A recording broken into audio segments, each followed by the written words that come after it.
Hello and welcome everyone. It is time for episode 13 of our TW 2020 PWG series, and tonight we are deep in shallow water, which is a reference to a song by Californian musician Bryce Vine, who is one of my favourite musicians in the world.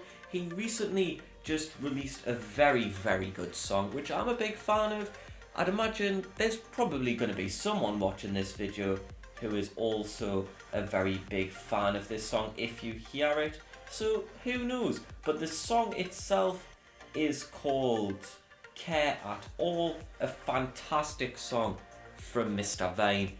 Very good content, and that's what you came here for, the music recommendations. But now you came here for the booking. But there's a chance that you might not have seen the previous episodes, so if you are one of those people and you don't have time to watch back the last episode, which I do recommend because it was a big one, what happened in the last episode? Let's find out.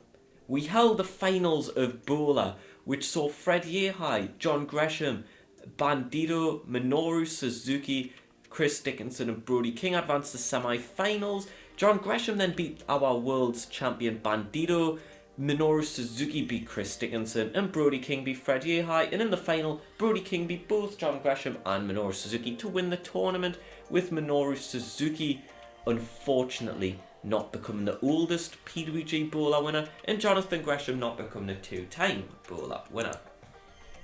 Tonight we are back in the Globe Theatre for a night packed of action, and let's jump straight into it. We kick things off with some tag team action between four of America's young upstarts. The world's most wanted are victorious in their PWG debut as a team, which is Calvin Tankman and Lee Moriarty. They defeat Airwolf and Angel Dorado of Top Flight in 13-18 when Tankman pinned Airwolf. Moriarty got a 48, Tankman with a 47, Dorado with a 31, Airwolf with a 44. Some great gimmicks in there. Paul London's debuted his cocky gimmick, so I should know.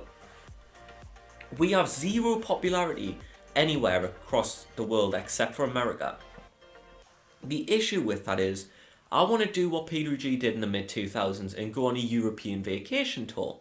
But we can't do that. So I got us a broadcast deal with Independent Wrestling TV. Of course, in real life, PWG, they are actually on High Spots Network, but that's not in the mod, so let's just pretend that that deal's done and they've went with IWTV instead. Now you might be wondering, why are Tankman and Moriarty teaming, and why is that the tag team name?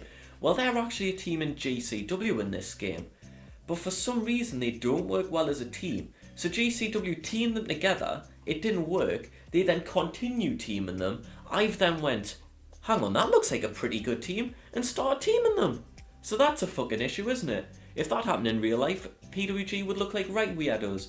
But anyways, you might be thinking, what do Paul London and Alison Lee have to do with this? Well, Alison Lee is our new referee. She is a member of the California wrestling scene as a referee. And Paul London is our new broadcast member. He teams with Excalibur on commentary. Of course, Paul London has been agent and on these shows ever since the start of the series. Next up, we have a singles matchup which sees Myron Reed defeat Ben Carter in a bout between two of the best young high flyers in the company. Myron Reed gets the victory in 12 minutes and 7 seconds with the coloured splash. Interesting name. Segment itself gets a 54. Ben Carter with a lowly 40 rating. Myron Reed with a 57. Ben Carter was of course imported into this mod after he'd had a couple of appearances for All Elite Wrestling and really took the independent wrestling world by storm. Myron Reed himself with a 57, of course someone that I was watching probably about 2.5 years ago maybe in AAW down in Chicago, of course watching it online that is, and I thought he did look quite decent then. I think he was teaming with Stephen Wolf, was it then? I'm not quite sure. But now he's made his way to MLW, and of course in this save he's made his way over to the Globe Theatre, and he's doing great things there, getting good ratings early into his PWG career. In the third bout of the night, Tracy Williams of Ring of Honor's Foundation stable makes his Pro Wrestling Guerrilla debut. As in a bout that had great wrestling and a decent reaction from the crowd, Chris Dickinson defeats Tracy Williams in 15:47. He pins him with a Liger Bomb. The match gets a 62 and it gets the crowd hotter. Both men get a 58 in-ring performance. Tracy Williams, the heel of the match, he was taking a couple of shots, like cheap shots, stamping on the limbs of Chris Dickinson. Some good limb work from Tracy Williams there, more of the technician between the two. An interesting bout there. And what I like about Chris Dickinson, and I'm sorry that I'm making pauses in this video a lot, for some reason my chest has really gone to shit right now, so who knows why. But yeah, Chris Dickinson, what I like about Dickinson in this save is that he's kind of assumed the role of Dolph Ziggler in a way, in how anytime there's a call-up from NXT, anytime there's a new guy on the main roster, Dolph Ziggler was always the first guy they'd work with. And that's Chris Dickinson in this. When we bring someone new into the Globe Theatre, it's Chris Dickinson that they fight first. And usually he gets the win just in case the wrestler bombs, because we have brought in some good wrestlers. Guys like Uptown Andy Brown, who's just had it announced yesterday, by the way, that he's going to be making his GCW debut at For the Culture. I'm not the biggest fan of GCW as a product, but I do like how much they do for showcasing people of colour. I think that's fantastic. More companies need to do that in America because there's a lot of them out there that are incredibly talented.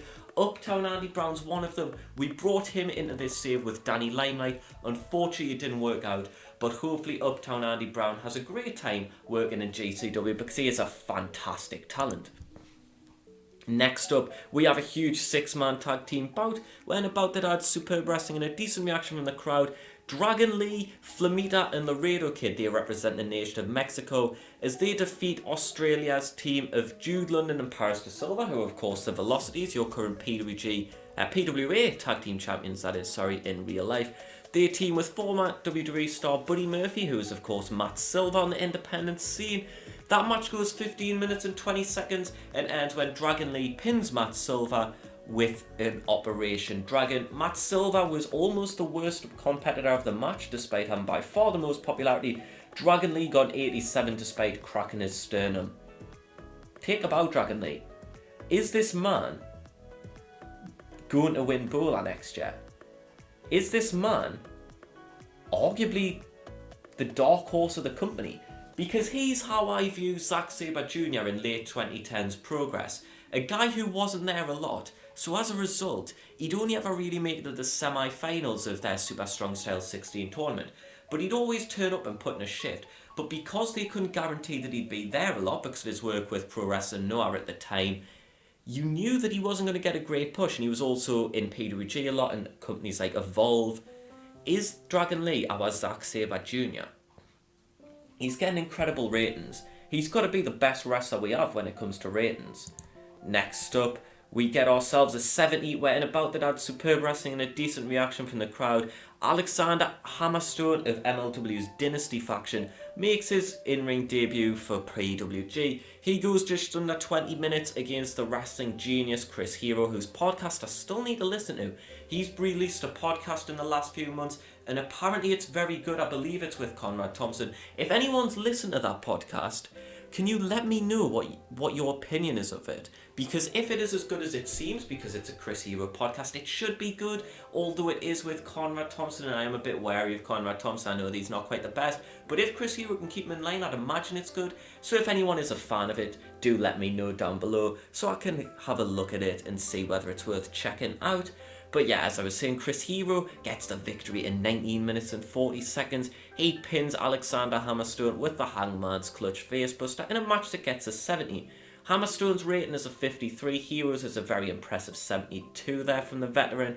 Hammerstone debuts as Alpha Chad gimmick. It gets an initial rating of great, and Alex Hammerstone is someone that one of my good friends, Oliver Taylor, is very, very fond of. A guy who's just released his own PWG series on YouTube. I know it's something I've plugged a couple times before recently, but if you're new around here and you haven't checked it out, because we do have a couple new faces around, the link to it is in the description below. So if you want more PWG, feel free to subscribe to him. Links in the description. He's a very good PWG YouTuber and a very, very knowledgeable man when it comes to wrestling. Next up, we have a 70 rated semi-main event where in a bout that had great wrestling and a decent reaction from the crowd, the downfall of Tony Deppen and Freddie I continues. Tony Deppen failing to get a win yet again as they fall victim to the dirt bomb of our World Tag Team Champions, the Motor City Machine Guns, in 22 minutes and 57 seconds. Of course, this was a non-title bout because Yehai and Deppman have lost, I believe, 2 matches in a row now. It was a big match for them. Tony Deppman came up short. He just couldn't quite get the victory. Chris Sabin nails him with the dirt bomb. 1, 2, 3. And your World Tag Team Champions stand tall in what is, of course, our semi-main event of the evening. And that brings us to our main event.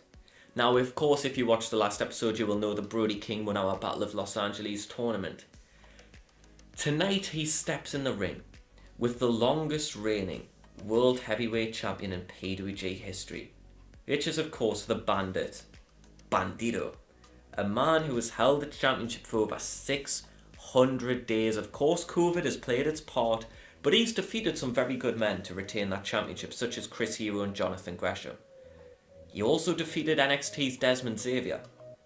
Can he defeat California's Brody King? Will we have a new world champion for the first time in 22 months? As in a match that gets a 73, in a bout that had superb wrestling and good heat, Brody King defeated Bandido in 23-32 with a Gonzo bomb to become your new PWG World Heavyweight Champion. Bandido with an 86, Brody King with a 57. Fucking hell, Brody, I expected better, mate. Okay, now I'm worried. Because have I put the belt on someone who shouldn't be champion? I feel like you've kind of got to put the belt on Brody King since Brody King. This is a test for Brody King. This is going to be make or break. Either he has a good reign as our World Heavyweight Champion, or if he doesn't start pulling performances, he will have to lose that championship. I have a long-term story in mind with him as our champion that will last a long time. If the ratings aren't there, that story will die on its arse. Can Brody King be a good champion? Because Bandido's rating there is 29 higher than him. Dragon Lee's rating was 30 higher and Dragon Lee cracked his bloody sternum. Brody King, you've got to perform better than a 57, lad. That's not good enough. As we make a speech here, we will praise Bandido, we will tell Dragon Lee that he's bloody awesome, and is there anyone else? You know what? Brody King told that they could do better. I know he'll be on a high because he's just won the gold, but he can actually do better, and he should do better, as there is a man that is very questionable, a man who has made some decisions in life that means that he could also do better. And I'm not talking about El Phantasmo, although I did watch his Wrestle Kingdom match against Hiromu Takahashi, and El Phantasmo was fucking shite in that match.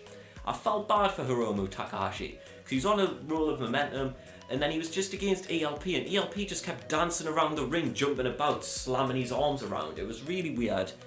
But yeah, big fan of Hiromu Takahashi. I used to love El Phantasmo when he was on the independent scene. I thought he was great in Brit Rest. He came up to North up in Newcastle where I live, and he was quite good there a few times, but I don't know, maybe that match just wasn't quite for me. But ladies and gentlemen, we are rolling further on into October. Of course, our next event will be in November. There's something I'm going to try and do when it advances, and there's a reason I'm still talking and not end the episode, and that's so that I can try and remember to do it, as there is an alliance. Because we are broadcasting our shows live on IW.TV now, which we get 65% of the revenue from, so as a result, we might just make a healthy profit, because we've still got our sponsorship money to come in yet. We made 19 grand last month, but then again we didn't hold a show, so we had no expenditure. However, what I want to do is have a look at the alliances, IW.TV, apply for membership, and we are in the IWTV alliance. And I don't know who the champion is. It's Josh Alexander. Now, if you're unfamiliar, Josh Alexander is a former PWG World's Tag Team Champion, along with Ethan Page. Could Josh Alexander, the walking weapon, make his return to California? As I'm looking here, why is Warhorse's reign at the bottom? 41 defenses my guy made. Josh Alexander's defended the belt 9 times. He beat Nick Gage in a cage, which rhymes. Beat Chris Dickinson, that got a decent match. Could we bring Josh Alexander back to Pro Wrestling Guerrilla? I feel like that might be a mood. Is there anyone on the roster that you would like to see Josh Alexander defend his championship against? Of course we can get people in on loan, but I'll be honest, it's PWG. There are very few people I actually want to bring in. I don't think I see anyone there that I'd quite like to bring in. Beyond Wrestling does have a large roster. The guys that's there are people I'd already want to bring in. I would bring in Dominic Guarini. I said this a few episodes ago in case anyone forgot. He's out injured with a shattered knee. When Dominic Guarini heals from that, I will be looking to bring him in along with his tag team partner Kevin Q. Jake Something's someone we could bring in. Jordan Oliver is someone again. He's out injured. Was it his back that he didn't? Yeah, badly herniated spinal disc. That's why Myron Reed is here on his own. Why is Kurt Angle at Beyond Wrestling? Hello, Kurt. Hello, Mr. Angle. Would you like to come out of retirement for PWG? Damn it, he won't come out of retirement. Do you want to do steroids? That's a shame. He doesn't want to move to India either. Who can blame him? But yeah, so I've just accidentally shit on India. I'm very sorry if there's any Indians watching this. I'm quite impartial to a bit of India. I do like a good bit of Indian cuisine. But yeah, I'm so tired. I'm just shit talking now. This episode's really gotten a dog, so I should probably wrap it up. The NWA roster, for anyone that really cares, fucking hell, that's a shit show. There is absolutely no one there that I'll be bringing in. Starbucks. Who is Starbucks? Why have they got a coffee brand? But yeah, so that's the PWG Alliance. If you have a look here, you can see who our roster is. I'll quickly set it so that it's just looking at active wrestlers. So that is our roster on the left-hand side. Is there anybody here that you would like to see challenge Josh Alexander for the IWTV Independent Wrestling Championship? And on the topic of championships, the Motor City Machine Guns, 5 defenses, 380 days. Brody King, 1 day, ended the reign of Bandido, who had 4 defenses. A great reign from Bandido. He fell victim to Brody King in the end, who is your current reigning and defending World Heavyweight Champion. And I can announce that in the next episode, he will defend the gold against the man who eliminated Bandido from the Battle of Los Angeles, Jonathan Gresham. And if we have a look, ladies and gentlemen, have they actually met in PWG yet? If we have a quick look. So John Gresham eliminated Brody King in the semi-finals of BOLA last year. And then Brody King eliminated John Gresham in the final this year. So John Gresham versus Brody King. It's a huge match, and it will be brought to you in the next episode, in what will be episode 14 of the PWG Guerrilla Warfare series. Thank you for watching, and I hope to see you all very shortly for some more Guerrilla Warfare.